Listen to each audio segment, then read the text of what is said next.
tempo para pergunta? Tem tempo para pergunta? Tem tempo para pergunta? Eu tenho tempo para pergunta?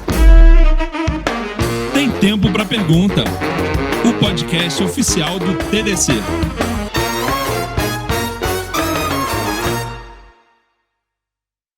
Tem uma coisa interessante sobre isso, né, Silvio? Tem todo esse progresso e o Brasil tem uma característica muito específica no que tange a expansão da internet. A gente teve a banda larga muito mais recente ainda, só que era uma banda larga cara, né, mal distribuída, e até há quem diga que até hoje ainda é muito mal distribuída. Na prática, você tem dificuldade para, em determinados lugares, conseguir uma banda larga para sua empresa, para sua casa. E o Brasil ele expandiu demais esse acesso a essa comunidade de conhecimento através da mobilidade, seja através de celular. Você acha que isso impacta na forma que a população enxerga a tecnologia, até para justificar um gap que eu uso tecnologia do meu dia a dia, mas na hora de escolher a profissão que eu quero fazer, eu quero ser médico, eu quero ser advogado, eu quero ser engenheiro? Bora lá. Várias coisas aqui. Face às falhas do espaço regulatório, que na realidade faz com que um número dos incumbentes em muitos lugares não cumpra suas obrigações concessionárias, não é? O Brasil talvez tenha, não sei, mas talvez tenha um dos maiores números de provedores locais de internet do planeta Terra. São 18 mil provedores no Brasil. Locais. Provedores locais. Provedores que servem a pequenas cidades como a minha Taperoá. Taperoá tem 3 provedores de internet. 3. Em Taperoá você consegue 600 megabits por segundo na sua casa ou no seu comércio abaixo de 1 hora, porque eles estão lá, a cidade é toda cabeada em fibra ótica. Então esse é um mistério da conectividade brasileira, que, por exemplo, a periferia de Itaperuá é muito melhor conectada do que a periferia e partes do centro de São Paulo. Basta ver a dificuldade que você terá para conseguir 500 megabits por segundo em alguns lugares daqui, da capital econômica do país, ou no meu Recife, se você sair das zonas de cobertura de fibra.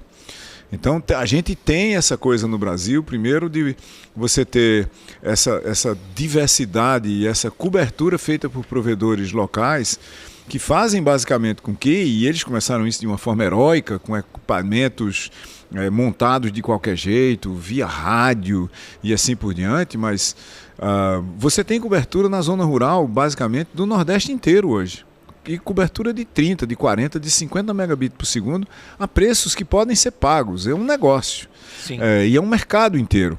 Por outro lado, você tem no Brasil 81% dos brasileiros com mais de 10 anos de idade têm um smartphone e uma conta de dados de algum tipo. Nem que seja uma conta de dados 0800, aquela que está limitada ao uso de algumas redes sociais, alguns fluxos assim por diante, que é também um absurdo e é um buraco no nosso espectro regulatório. Que é anti-marco civil e que acabou ficando, que ninguém conseguiu mexer e que, de uma certa forma, jogou pessoas, muitas, em bolhas de informação dentro de certas e determinadas redes sociais. Ok, mas aí veja, tudo depende, essa coisa das pessoas escolherem o que fazer, de onde você está também. O Brasil é muito diverso, é muito grande. A gente começou o Porto Digital no Recife como um esforço de política pública para criar um cluster de tecnologia de informação no centro da cidade e fazer 3 coisas. Primeiro, recuperar a região do Porto, que com o Porto indo para o sul, para um porto de muito maior calado, muito maior porte, obviamente a região central da cidade implodiu. Tudo que existia lá se viu o Porto foi embora, acabou a cidade. Foi embora a cidade. Mesma coisa aconteceu na Argentina, em vários lugares, aconteceu no mundo inteiro, em vários lugares. Então, primeira coisa é recuperar o centro da cidade. Como? Trazendo pessoas para o centro da cidade, para trabalhar lá. Ocupando. E depois, eventualmente, para morar lá, um processo que a gente está começando agora. Mas para trabalhar em quê? Trabalhar em tecnologia. Vamos atrair e criar e manter e evoluir empresas de tecnologia. Começamos em 2000, no dia 2 de fevereiro, dia de Iemanjá, 2000, para dar sorte, obviamente. Claro. Com 5 empresas e 46 pessoas. Todo ano a gente conta, porque há um certo conjunto de mecanismos que faz com que as empresas se registrem para ter isenções de impostos e auxílios e subsídios e investimentos em inovação, formação e evolução do capital humano.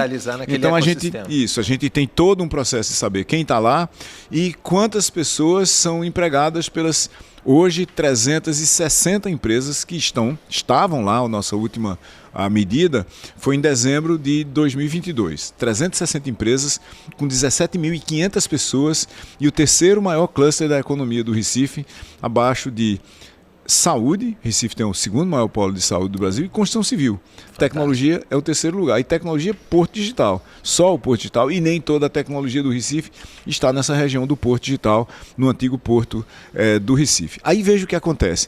Quando você olha para os cursos mais demandados do Recife, olhando pela nota de corte, a menor nota de entrada no curso, o primeiro lugar é Sistemas de Informação no Centro de Informática da Federal.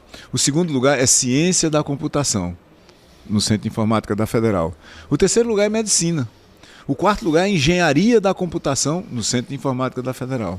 O quinto lugar é Direito, com uma boa probabilidade de cair dos 5 primeiros. E sobrou vaga na Engenharia, que é um problema. Veja, sobrar vaga na Engenharia de uma das principais escolas de engenharia do Brasil e uma das mais antigas, fundada no século XIX, é um mega problema para o Brasil. Significa que a gente não está construindo, por exemplo, infraestrutura de tudo, nem de mecânica, nem de civil, nem de sanitária, nem de aeronáutica, no país. Não é? E é aquele problema que vem a conta-gotas e quando a bacia está cheia já não tem muito o que você fazer, né? O número de novos alunos e de faculdades de engenharia cai desde 2014. Tem tempo para pergunta? Eu tenho tempo para pergunta? Tem tempo para pergunta? Tem tempo para pergunta? Eu tenho tempo para pergunta? Tem Tempo para Pergunta, o podcast oficial do TDC.